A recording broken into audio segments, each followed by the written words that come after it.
ජීවත් වීම කලාවක්. මේ කලාව තුළ අපි ජීවත් වෙද්දී අපිට සමාජය තුළ ජීවත් වෙන්න වෙන්නේ. සමාජය තුළ ඉන්න මිනිස්සු විවිධාකාරයි.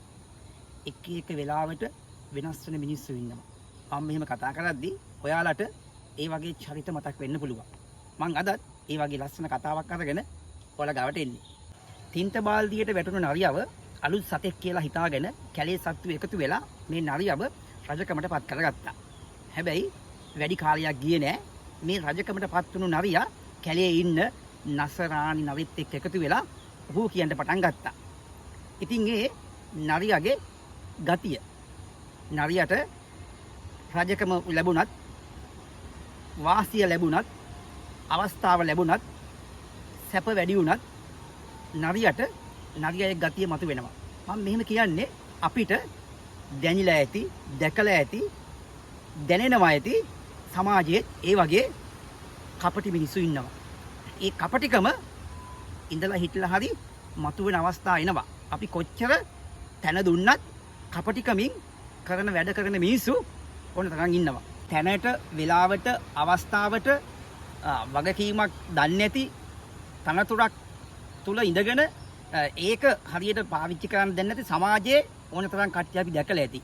ඉඳලා හිටලා ඒ අය හූ කියනවා ඇති. ඒ නිසා අපි හරියට හූ කියන මිනිස්සු අඳුනගෙන වැඩ කරන්න පුරුදු වෙමු. කපටිකම් තියෙන මිනිස්සු අඳුනගෙන වැඩ කරන්න පුරුදු වෙන්න ඕනේ. එහෙම වුණොත් අපිට අපේ ගමන ලස්සනට යන්න පුළුවන්. අපි සාමාන්‍යයෙන් දන්නවා නරියා හූ කියනවා. හැබැයි බල්ලා උඩු බුරනවා. සිංහයා ගර්ජනා කරනවා. අපි කවදාවත් සිංහයා බලන බැල්ම සිංහයා හැදිලා බලන විදිහට අපි සිංහාවලෝකනය කියලා කිව්වට කවදාවත් බල්ලා බලන විදිහට අපි කවදාවත් සුනකාවලෝකනය කියන්නේ නැහැ. හේතුව සිංහයයි බල්ලගේ අතර වෙනසක් තියෙන හින්දා. නරියා කරන වැඩවලට කපටි වැඩ කියලා කියනවා. නරියා බලන බැල්ම අපි කියනවා හරි කපටි බැල්මක් කියලා.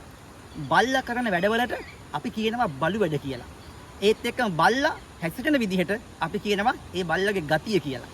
ඒත් එක්කම අපිට මේ එක සතාට එක විදිහට දීලා තියෙන්නේ ඒ කරන චර්යාව අනුව. ඒ නිසා මිනිස්සයා කියලා කියන්නේ මනසින් උසස් සතෙක්. ඒ නිසා අපි කොහොමද සමාජයේ ඉන්න ඕනේ? කපටිකම් නොකර අපි ජීවත් වෙන්න ඕනේ කොහොමද?